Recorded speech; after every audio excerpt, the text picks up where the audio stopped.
IIT Madras रे प्रस्तुत उड़ंता taxi Indian Institute of Technology IIT Madras रे एक startup company Bengaluru aero India रे गोटी इलेक्ट्रिक उड़ंता टैक्सी रो एक प्रोटोटाइपर प्रदर्शन करिछि। कुहा जाइछि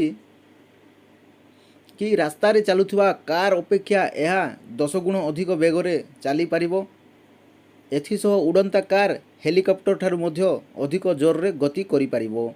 इप्लेन कंपनी अनुसार एही टैक्सी थरे पूरा चार्ज हेबा परे 200 किमी पर्यंत जाई पारिबो।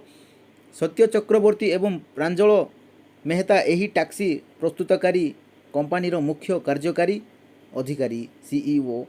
मेहतांको कहिबा अनुसार एही टैक्सी रो आकार छोट होइथिबा बेले एथिरे यात्रा करिबा सहज एवं अल्प व्यययुक्त एही टैक्सी रो ओजन 200 किग्रा